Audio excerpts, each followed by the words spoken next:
et bénéficiaires dans la formulation des stratégies de développement local et leur mise en œuvre. En somme, sous l'impulsion du président de la République, Macky Sall, le gouvernement veut parvenir à un développement véritable, national et inclusif. C'est-à-dire un développement devant permettre à tous les Sénégalais, où qu'ils se trouvent, de bénéficier des ressources nationales pour de meilleures conditions de vie, en développant leur propre potentialité locale et en accédant aux services sociaux de base. Les objectifs et budget du PUDC. Puisqu'on parle d'urgence, le PUDC est doté d'un budget de 113 milliards sur la période 2015-2016, sur une période d'une année. Il est entièrement financé sur ressources propres du Sénégal. Le programme permettra de construire et réhabiliter 3050 km de pistes rurales, de construire et réhabiliter 250 forages et châteaux d'eau pour desservir 1016 villages. D'électrifier aussi, et sur la période 2015-2016, 325 villages. Et de mettre à disposition 5000 équipements ruraux, notamment des décortiqueuses et des batteuses, pour l'allègement des travaux en milieu rural. Pour la mise en œuvre du PUDC, le chef de l'État a confié l'exécution au PNUD. C'est le programme, bien entendu, des Nations Unies pour le développement, conformément à nos accords de 1987. Ces accords nous permettent, en effet, de collaborer pour apporter des réponses urgentes aux besoins du monde rural dans les meilleures conditions de performance et des exigences de transparence et de bonne gouvernance. C'est ainsi, les projets du PUDC ont pu être formulés en quelques mois seulement. Puisqu'on parle toujours ici donc d'un programme d'urgence. Le périmètre d'intervention et les résultats d'étape. Dans l'immédiat, il s'agit d'accorder une attention toute particulière à la zone sylvo-pastorale du Ferlo, pour y résoudre sans tarder les problèmes liés à l'accès à l'eau pour les populations et les cheptels.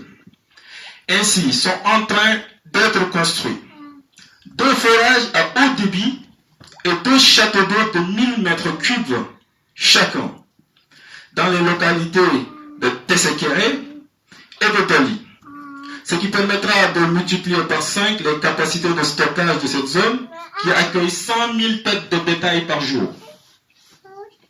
En plus du mur de clôture de Dali en cours de construction sur 120 km, sont en train d'être réalisées la piste de désenclavement Linguère-Dali, longue de 82 km, pour satisfaire bien entendu une vieille doléance des populations.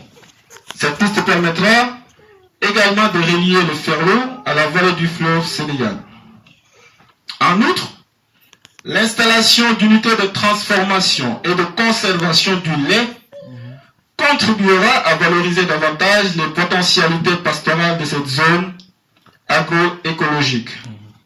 Je dois préciser que l'ensemble des besoins du PUDC portent sur toute l'étendue du territoire national et seront financés suivant une programmation. Au terme, le budget global du PUDC portera sur 422 milliards 415 millions.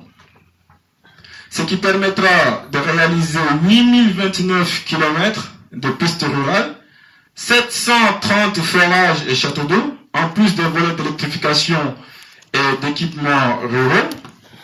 J'ajoute que le PUDC n'est pas le seul instrument d'intervention, bien entendu, en cours dans le monde rural. Il vient en soutien des actions déjà engagées par le président de la République. Je citerai à titre d'exemple le programme quinquennal de 300 forages, le programme national d'urgence d'électrification rurale, le programme national de routes rurales, le projet pôle de développement de la Casamance, PPDC, et le programme de modernisation de villes capitales régionales et chefs-lieux départementaux qui comprendra la construction d'équipements administratifs, le bâtiment d'axe routier intérieur, l'éclairage public et l'aménagement d'espaces verts. Je vous remercie, chers amis.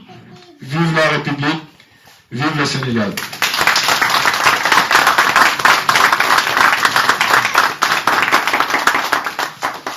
Maintenant, on va passer la parole à